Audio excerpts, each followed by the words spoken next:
2 dekada pas vitit të zi 1997, historiku i firmave piramidale.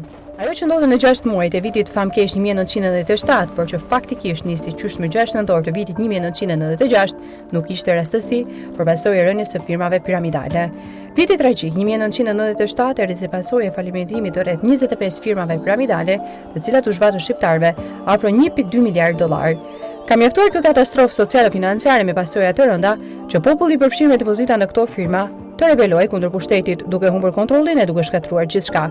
Firmat piramidale ishin një parajsë 3 vjeçare ekonomiko-financiare për shqiptarët, të cilët braktisën punën, biznesin dhe interesin për punën, duke menduar se fitoi pa punuar.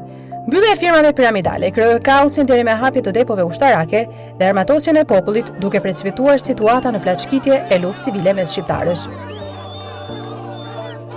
Protestat e para që u zhvilluan për zgjidhjen e krizës ishte ajo 16 janarit në Vlorë. Më 19 janar zhvillohet në Tiranë një protestë e kreditorëve të Sudus.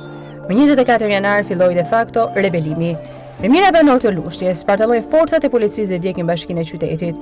Një ditë më vonë, më 25 janar, Tritan Sheu, kryetari i PD-s, shkon në Lushtje për të zgjidhur situatën.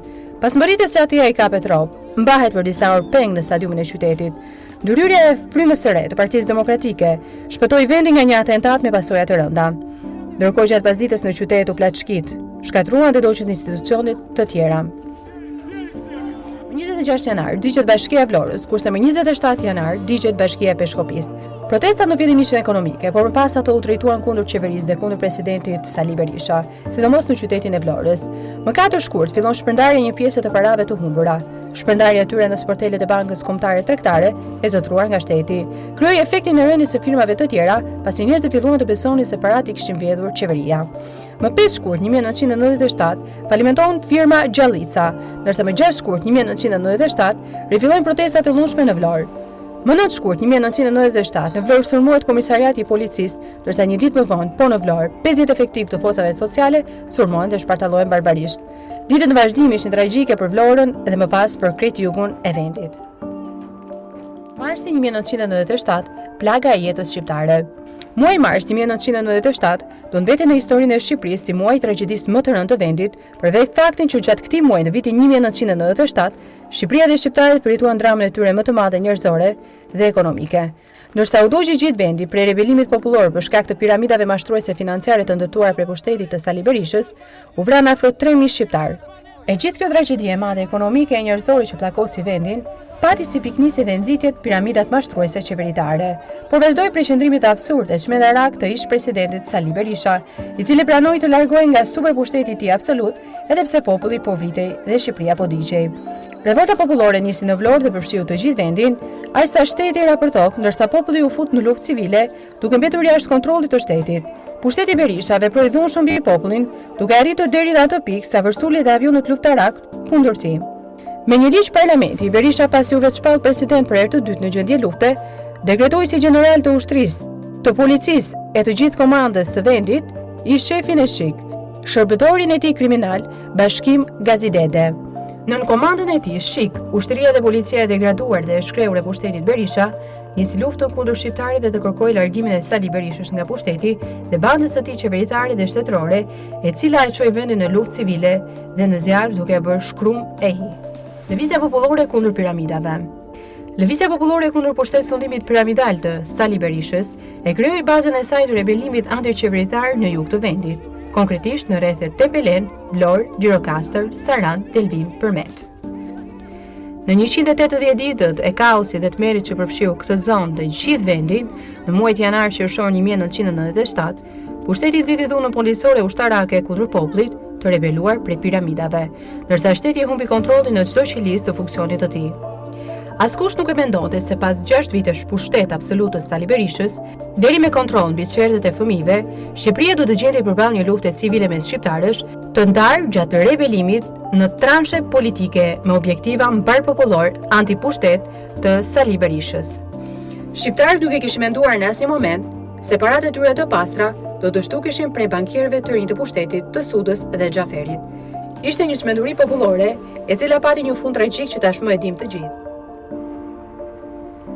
Qeveria vulli nëpërmjet firmave. Firmat mashtrohen shqiptarët, këta të fundit të mbetur edhe pa lek. Ata u ngritën e u vërsullit qeverisë, pushtetit, shtetit, ekonomisë kombëtare, gjithçka që u lidhte përpara, madje edhe njëri tjetrit me urrëtie, hakmarrje po leshje të armatosura. Kjo pamje ishte prezente edhe në rrethin e Tepelenës, i cili ishte një nga 3 epicentrat kryesore të revoltës popullore kundër pushtet-sundimit të Sali Berishës. Tepelena si të ngritën dhe jo thjesht dhe vetëm për piramidat që u zhvatën edhe mullarët e barit, por edhe kundër pushtet recepcionit politik, ekonomik, financiar e krajnor që kishte instaluar dhunshëm sundimi despotik Sali Berisha në vitet 1992-1996. Të revoltuar prej humbjes së lekëve, Tepelena si të ngritë kundër pushtetit duke shpërthyer depot ushtarake e duke armatosur deri edhe tek fëmijët e shkollave fillore. Ndërsa një pjesë e banorëve të këtij rrethi u armatos për vetmbrojtje duke mbushur banesat me armë e municione, ata që nisën rebelimin u veçpallën Komiteti i Shpëtimit dhe u strukturua si ushtri, polici e zyra pushteti. Në fillim të muajit mars 1997, në Pelen nuk ekzistonte më pushteti dhe shteti i Sali Berishës. Zyrat ishin djegur, plaçkitur e pushtuar. Gjykata, policia, prokuroria, burgu, bankat, shkollat, kadrastat, hipoteka, po ashtu u bën gërmall. Komiteti i Shpëtimit vendosi kontrolle të plot mbi gjithçka. Në rrugë ishte policia dhe ushtria e rebelëve. Qarkullimi i njerëzve dhe mjeteve bëhej me leje dhe kontroll të rrep të Komitetit të Shpëtimit. Rrugët u mbushën me postobllogje të armatosura. Të dilin nga rrethi i Tepelenës për të udhëtuar drejt Ballçit apo Gjirokastër e Përmetit, duhet të pajiseshëm me flet leje nga komiteti.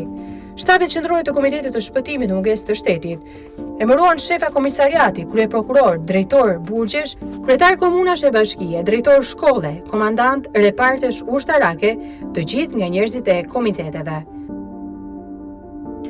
Në Tepelen në luftën civile të muajve janar-qershor 1997, janë plagosur 367 persona, janë zhdukur 18 persona, janë vrarë 47, janë kapur e janë torturuar 290 nën punës shteti e oficer policie, ushtrie e shik dhe student ushtarak, janë regjistruar 560 raste grabitje në rrugë, janë ndjekur 53 institucione shtetërore, janë plaçkitur 640 zyra të pushtetit lokal i qendror, janë plaçkitur 11 shkolla, janë plaçkitur janë ndjekur 15 depo qendrore ushtarake, 140 biznese private.